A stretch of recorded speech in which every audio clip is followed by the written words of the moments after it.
you know, I was thinking, having flashbacks that when I was here 40 some years ago, I didn't know how to tie a tie when I was a freshman, right? I might have done it in 8th grade for graduation. I think I might have had one tie in my wardrobe. But as I grew up and I, you know, got a job and so forth, I learned how to tie a tie, and that's just one of the things that I've learned over the years. That's Deacon Sergio Perez from Salesian, and what he's doing there, this is last Wednesday, he's talking to these students at Salesian about all the wonders of going to school there, and he's tying his necktie. No mirror, no guides, no nothing, while he's continuing to talk with a great deal of passion. It is an amazing sight, and I sat there and watched it 4 or 5 times because, wow. And we've got him here now. He's already got his necktie on, though. Did you realize what you were doing there? I was speaking from the heart, and you know, I worked for DMV for 30 years, and I was required to wear a tie. And that was the same tie knot I did back then, and the same tie knot I did then. But a lot of men need a mirror in order to tie their tie. You did it all by feel or intuition or by something? I just do it by the length of the tie, you know, and experience, just the way I did it today in the truck before I came here to the studio. No mirror, just, you know what you have to do and adjust it accordingly. Yeah. Officers Maldonado and Ledesma, how is what they did involving your student Javier, how has that affected the campus? You know, it's a great reminder of our community, that we really have a lot of great people in our community. Of course. And anywhere you turn, there are great people doing great things on a daily basis. Unfortunately, the media doesn't cover that. You know, it doesn't get good ratings, but it's just an example of what's out there in our community, not only with law enforcement, but at schools and different institutions, you know, including the hospitals and so forth. We are a community of great people. But sending a child to a private school, a parochial school, is a major, it's a major commitment. Monetary commitment. How does that happen in a community that is not exactly the most well off? You know, I agree with you. I try to instill in my students how lucky they are and try to make them realize the sacrifice their parents really make. When I went to Salesian, tuition was $25 a month. After my second year, they raised the tuition to $40. My dad told me I couldn't continue. And we went into looking into a public education where my 2 brothers had gone previously. And the principal did not encourage me to go there because I had come from a private school. My mom heard that and she began working. She took her first job in order for me to continue my education. It was a $15 difference. But that's just an example from my era. And now I know it's no different. I know there are parents with 2 jobs and 3 jobs and single parents. And finances is a stress, you know, just to make ends meet, let alone to obtain a Catholic education. But is it worth it? What is someone who graduates from Salesian, Bishop Morris Salesian, what are they going to have that someone graduating from Roosevelt or Garfield or Lincoln is not going to have? You know, I generally speaking, we have a staff that will go beyond the call of duty. We have a staff that loves their students. We have a school that loves their teachers. And I think that's the difference, that they form those relationships. Our students know they can come to us at any time. They know they can call on us. I don't know if that exists in the public school system. Granted, I have friends who are great teachers, but I think the key is the relationships and that trust, and that they know they can come back anytime, and it'll be like if they were there yesterday.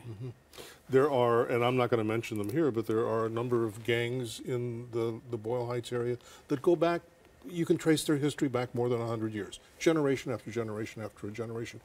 What does Salesian do to combat those kinds of influences, or maybe you figure out a way to coexist? I don't know. You know, our founder is St. John Bosco. Yes. St. John Bosco was a priest in Italy, and he saw everyone as an individual. And his format, his style, was to make sure that the environment was kid-friendly. And the way he did that is to make sure every school was not only a school, but a church, a playground, and what's the other one? School, playground, church, and a home. Yeah. And that's the key, I think, that our students feel it's a home. And they'll be there at 6 a.m. and they'll be there at 6 p.m. And I said, don't you guys go home? And they're like, we are home, sir. And I think that's the difference, that regardless of your economic environment or your neighborhood, you're safe at Salesian. You're safe in a private school. And I think that's a big difference between our public schools and our private schools.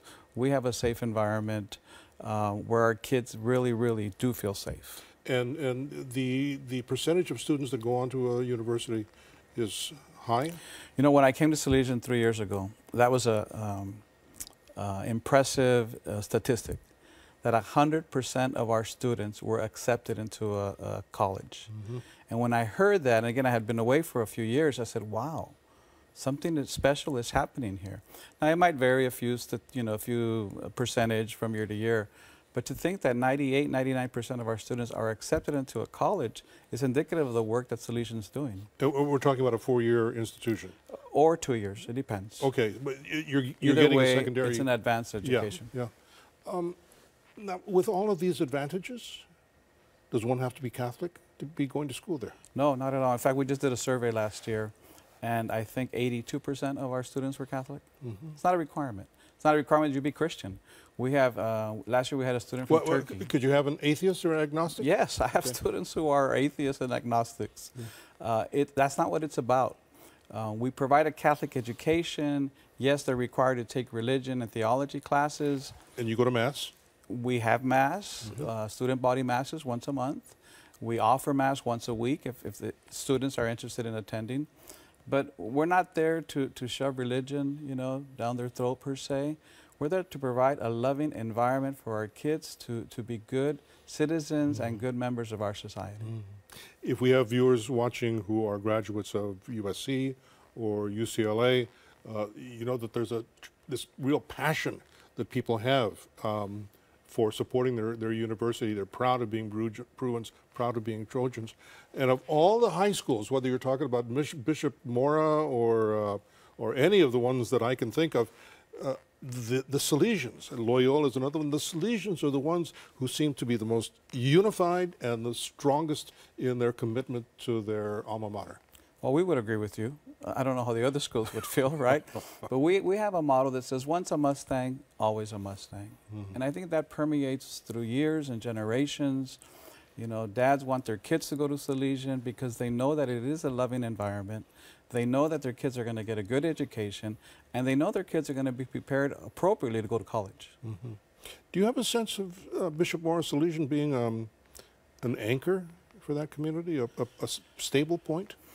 I went to school there in the 70s, and it's been there since 1958. I remember it being built. I used to take, I can't remember the name of the bus, but we would take the bus from where we lived down around Soto and Olympic, take the bus up to Brooklyn Avenue. Okay, it's probably the 50. Whatever it was, Yeah, I don't remember, but I didn't like it because I preferred streetcars and there was no streetcar there. But we would go up that way, and we would sometimes catch the P car, which went down First Street, which was a streetcar. But the point was that I remember vividly watching that building go up, never realizing that it would have such a significant place in Boyle Heights history. And again, I think it's because we instill that it's a home, it is a church, it is a school, it is a playground. But Salesian and the Salesian priests and the Salesian brothers who have served over the years, a tremendous sacrifice and tremendous benefits to our society. We'll take a break. When we do that, we'll be back in about 2 minutes.